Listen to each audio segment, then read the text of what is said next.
And Declan Kidney will be really, really delighted. It's been a really professional performance. There's massive pressure in Ireland coming into this game to deliver, and they've certainly delivered tonight. They've shown their true quality, totally outplayed the Italians. Driscoll's off. The battle's been won. The skipper can come back next Saturday now against Wales in Wellington. Balance. Crouch. And if you are heading up there in your camper van, I would leave straight after this match, because parking will be at a premium. Straight down.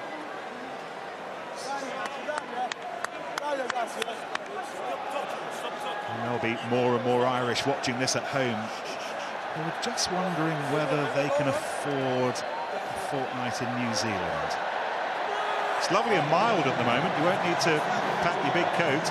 Well, if we get any more Irish out there, we won't be able to fit them in New Zealand. There's so many here. Everywhere you go, there's, as you say, the camper vans, the green jerseys. It's a good point, actually. The cake tin only holds 30,000. Go around. Back. What a performance it has been all over the pitch. And a scrum that was labelled as distinctly second best by the Italian coach leading up to this match has been anything but during it. Very, very dangerous to talk about something like that. As a player, as any player will tell you, that motivates the opposition. I think Italy would be better served, keep their powder dry. Everyone knows they have a good scrum, but I think it only motivated the Irish players. The question has been asked to that front row tonight, and they've responded. They've been fantastic. Healy, Ross and Best, and the guys who have come on, they've really responded. So as it stands, Ireland will play Wales in one quarter-final, England against France in the other next Saturday in Auckland. It won't be quiet. I must say, Castro Giovanni going off was certainly a big loss for the Italians. Ball cleared away by Sexton. Trimble not sure where it was bouncing. Parise certainly was. So it's often a measure of the man as to how they respond in adversity, and Parise has lost nothing in the reputation stakes this evening. And conceding the penalty. Sunday's quarter-finals, by the way. South Africa against Australia. New Zealand against Argentina. It's a very disappointing way for the Italians to go out, and especially Nick Mallet. He's been fantastic. He's really brought Italian rugby on, and he'll be very, very disappointed with the performance tonight. Yes, a new era for Italian rugby starts as soon as this World Cup's over. In the next 4 minutes, Mallet's heading back to recharge the batteries in South Africa. Jacques Brunel, a Frenchman, is hopping on his horse down to Rome. Mallet was popular with the players. He'll take some replacing, and if they do get a try now, it will be for him. Parise, one of his biggest fans. Mallet, one of Parise's biggest. But his 4-year tenure is reaching its conclusion. Number 4. Getting very scrappy now. Donegal Callan in from the side in the maul there.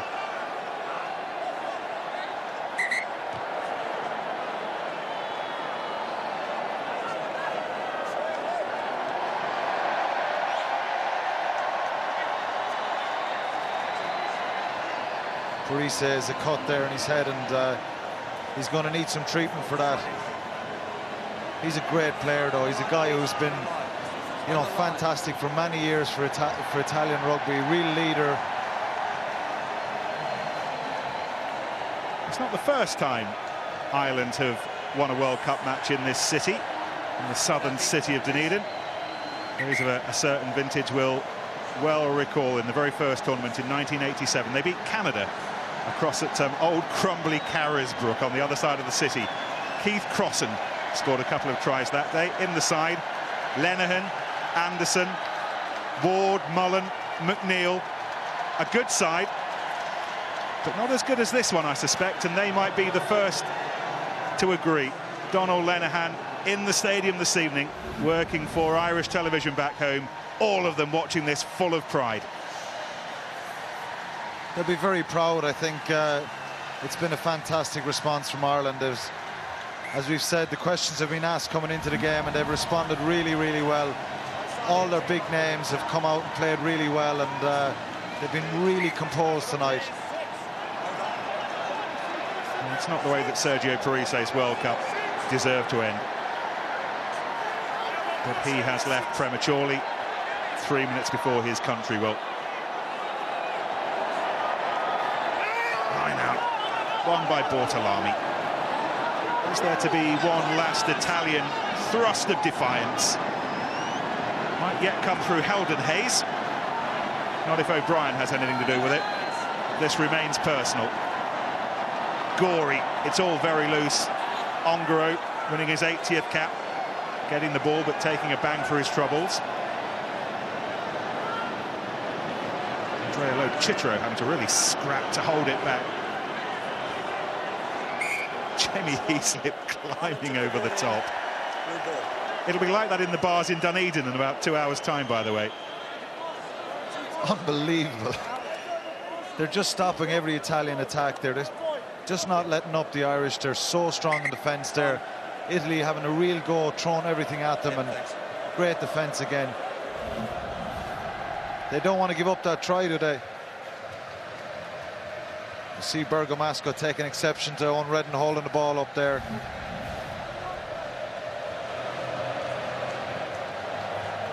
Whatever Declan Kidney said to his team, Nick, at half-time seems to...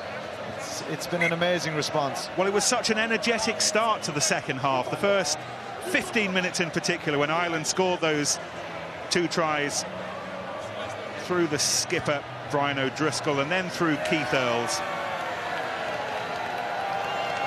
And if you could see Italian air being punctured, then that's what happened. The match really finished then.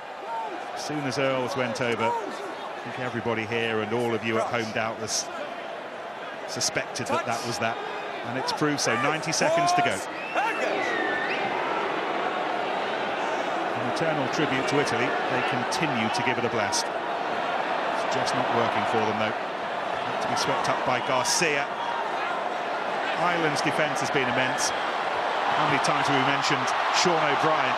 The last word, though, might yet belong to big Tommy Bowe. The ball needs to be kind. Bowe charges onto it, and that is the quarter-final moment. He's not sure. He's not sure. I think he thinks he was being pulled back. Absolutely amazing work from Tommy Bowe. Unbelievable pace. Sean, Jonathan, I'd like you to advise me try, no try. In addition to that, we'll get a check foul play. You're saying no try here? That's interesting. Yeah, Tommy Bowe was claiming that he was being pulled back there, so I think that's what he's looking at.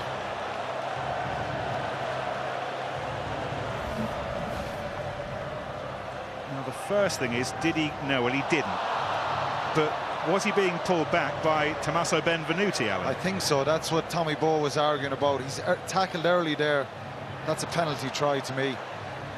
Yeah, if in the view of Sean Veltsman, the TMO, a try would have been scored without the intervention of Benvenuti, then that can be the only decision. See it here. He goes early, Benvenuti, straight on top of Tommy Bowe. Has to be a penalty try. Does so well here, Tommy Bowe. The only question is whether Bacchino would have got across. No, I think Tommy Bowe is clearly going to score the try there. Benvenuti goes early.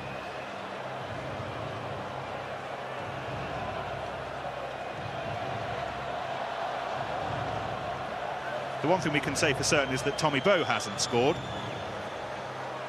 That Ireland might yet. He's looked so strong tonight and powerful.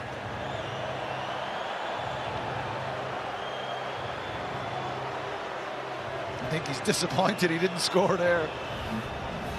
Here we go.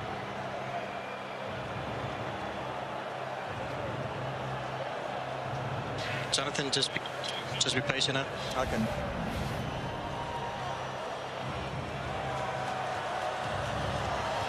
Not entirely sure why Sean Veltsman needs the number of replays he's asking for. He'll have his reason.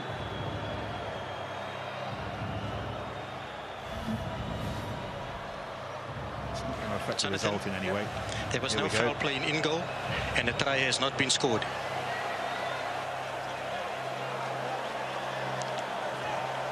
Sorry, I can't hear you. Jonathan, I'm repeating. Yes. No try has been scored, and there was no foul play in goal. Okay, so was the ball grounded? The ball was not grounded. No foul play. Well, the decision is an Italian 22, and it's a rather anti-climactic end to a match that's been anything but, Alan. Yeah, certainly. It's a bit surprising there. It's not going to make any difference in the score or the result. Here goes Carney. Flung out. Trimble. Oh, the birthday boy's going to get another. That's the way to go into the quarter-finals. Happy birthday, Keith Earls. Absolutely magnificent from Andrew Trimble. Great try. The Italians are reacting here in midfield. Ireland just have done a fantastic job. Great play out of Trimble. Unbelievable play. Great score, and he's so happy, Keith Earls. Great opportunist try, and no more than they deserve. They've been so positive all night. The Italians' discipline has been poor. They've reacted, they've been niggly. See the weighted pass here, and Keith Earls has the pace to go over. Yeah, how well Trimble did just to wait for the moment, to bide his time. A couple of tries against Russia, 2 on his birthday against Italy, but it was Trimble who set it up.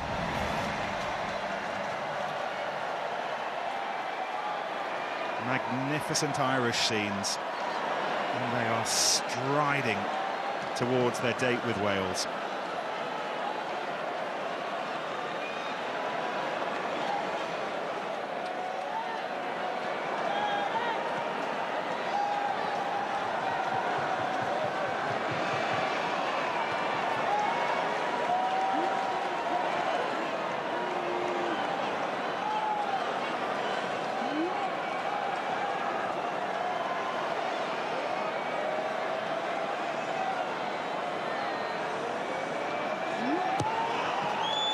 Oh, it's been one of those nights. Even from that angle, it's an Irish conversion, a shake of the fist from Sexton. Sum it up, Alan Quinlan. They've been really impressive, Ireland. They came with a game plan here tonight. They executed it so well. It was very close in the first half, but they came out in the second half, cut out the unforced errors, and just kept possession. They've been fantastic. It's a really, really good display from Ireland. Ireland have not let the masses down. They've taken the last spot in the World Cup's last 8 club, and next Saturday's quarter-finals will be a long-distance version of the Six Nations. In Auckland, it'll be England against France. In Wellington, Wales against Ireland. Ireland 36, Italy 6.